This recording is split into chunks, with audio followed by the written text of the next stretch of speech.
విశాఖ వాల్తేర్ క్లబ్లో రంజాన్ పండుగ సందర్భంగా ఈద్ మిలాద్ కార్యక్రమం అత్యంత వైభవంగా జరిగింది.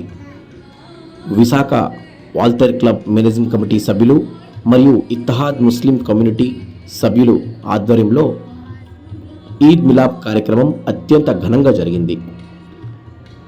ఈ కార్యక్రమంలో ఇత్తహాద్ ముస్లిం కమ్యూనిటీ సభ్యులు, Visakha Waltair club managing committee సభ్యులు మరియు పెద్ద ఎత్తున మతాలకు అతీతంగా పిల్లలు, పెద్దలు, యువత పాల్గొన్నారు.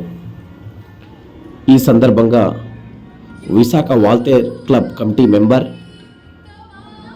ఇత్తహాద్ ముస్లిం కమ్యూనిటీ అసోసియేషన్ అధ్యక్షులు, రాష్ట్ర YSRCP minority cell vice president IH Farooqui ఈ ఈద్ మిలాద్ కార్యక్రమంలో పాల్గొన్న ప్రతి ఒక్కరికి ప్రత్యేక ధన్యవాదాలు తెలిపారు. అనంతరం ముస్లిం ప్రత్యేక వంటకాలైన హలీం, అలాగే ముస్లిం ప్రత్యేక వంటకాలతో ప్రత్యేక విందు ఏర్పాటు చేయడం జరిగింది.